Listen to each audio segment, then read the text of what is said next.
محمود غزنوی نے ایک دن فرمایا کہ میں حضرت خضر علیہ السلام کی زیارت کرنا چاہتا ہوں۔ ایک غریب آدمی کھڑا ہوا، وہ کہنے لگا میں آپ کو زیارت کرا دیتا ہوں، لیکن ایک شرط ہے، میں غریب ہوں، 6 مہینے کا خرچہ میں آپ کو دینا ہوگا میرے بچوں کو۔ اس نے کہا ٹھیک ہے۔ 6 مہینے کے بعد محمود غزنوی نے اس کو بلایا، ہاں جی خضر علیہ السلام کی ملاقات کا کوئی وظیفہ مکمل ہوا؟ اس نے کہا جی کچھ وظیفے الٹ ہو گئے، 6 مہینے اور چاہیے۔ اس نے کہا ٹھیک ہے۔ سال کے بعد اس کو پھر حضرت محمود غزنوی بلایا، فرمایا ہاں جی خضر علیہ السلام نہ کوئی میری ملاقات کا امکان پیدا ہویا، تسی وظیفے جو کر رہے ہو دریا کے کنارے؟ انہوں نے کہا جی میں کہاں، خضر علیہ السلام کہاں، میں نے تو آپ کے ساتھ جھوٹ بولا ہے، غریب آدمی تھا تو پیسے میرا روٹی پانی چل گیا 1 سال۔ تو محمود غزنوی کا مجلس لگی ہوئی تھی، ہزاروں لوگ موجود تھے، غوث بھی تھے، کتب بھی تھے، ابدال بھی تھے، محدث بھی تھے، مفسر بھی تھے۔ تو اس نے اپنے ایک وزیر کی طرف اشارہ کر کے کہا بتاؤ بھائی جو بادشاہ سے جھوٹ بولے اس کی کیا سزا ہے؟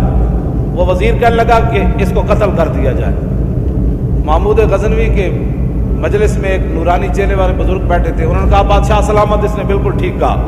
پھر اس نے ایک دوسرے وزیر سے پوچھا، اس نے کہا جی اس کی کیا سزا ہے جس نے بادشاہ سے داؤ بھی لگایا اور جھوٹ بھی بولا؟ اس نے کہا یہ گردن نہ اتاریں، یہ تو پھر جلدی مر جائے گا، اس پر کتے چھوڑے، یہاں تک کہ کتے اسے نوچ نوچ کر کھائیں تاکہ اس کو پتہ چلے بادشاہ سے جھوٹ نہیں بولا جاتا۔ تو وہ بزرگ نورانی چہرے والے کہنے لگے بادشاہ سلامت، اس نے ٹھیک کہا۔ پھر اس نے حضرت ایاز کو کہا، ایک ہی صف میں کھڑے ہو گئے محمود و ایاز۔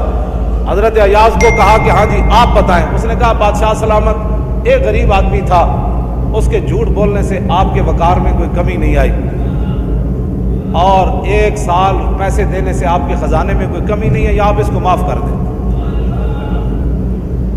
وہ نورانی چہرے والا بزرگ کہنے لگا بادشاہ سلامت بالکل اس نے ٹھیک کہا۔ محمود غزنوی نے ان بزرگوں کو قریب بلایا، انہوں نے کہا یہ کیا بات ہے، جو گردن اتارنے کا کہتا ہے وہ بھی ٹھیک ہے، جو یہ کہتا ہے کہ کتے چھوڑ دیے جائیں وہ بھی ٹھیک ہے، جو معافی کرتا ہے۔ اس نے کہا کہ جس نے کہا نا گردن اتار دو، یہ اس کا خاندان تھا کسائی، تو اس نے اپنے خاندان کا اظہار کیا ہے، گردنیں اتارنے کے عادی ہیں، اور کہا کہ غلطی تو تیری ہے، جیسے تو نے ایسے لوگوں کو وزیر بنایا۔ اس نے کہا جس نے کتوں کا کہا نا کتے چھوڑو، اس کے آباء و اجداد بادشاہوں کے کتے نہلایا کرتے تھے، اس نے اپنے خاندان کا اظہار کیا ہے، اس نے اپنی فطرت اپنے خون کا بتایا ہے، اور کہا کہ رہ گیا ایاز تو یہ سید ہے، اور سید کربلا میں لٹے بھی گئے تو اف نہیں کی، اپنا سودا بیچ کر بازار سونا کر گئے، کون سی بستی بسائی تاجران آل بیت۔ کیوں جی کہا یہ سید ہے۔ جب یہ کہا نا یہ سید ہے تو محمود غزنوی کرسی پر کھڑا ہو گیا، کہنے لگا ایاز تو نے آج تک بتایا ہی نہیں میں آل رسول ہوں، اتنا ظلم کیا تو نے بتایا ہی نہیں آج تک۔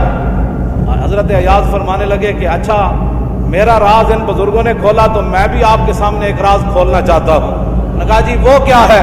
انہوں نے کہا یہ جو بزرگ ہے نا یہ خود حضرت خضر علیہ السلام ہے۔ آپ اور ہم خوش نصیب ہیں کہ ہم اپنے خون کا اظہار کر رہے ہیں۔ ہمارے آباء و اجداد نے صدقے یا رسول اللہ کے نعرے لگائے، ہمارے بڑوں نے حضور سے محبت کی، حضور کی ختم نبوت پر پہرے دیے، تو ہم اپنے خاندان کا اظہار کر رہے ہیں، اور جن لوگوں کو یہ مسئلہ نہیں سمجھ آ رہا ہے وہ اپنے خاندان کے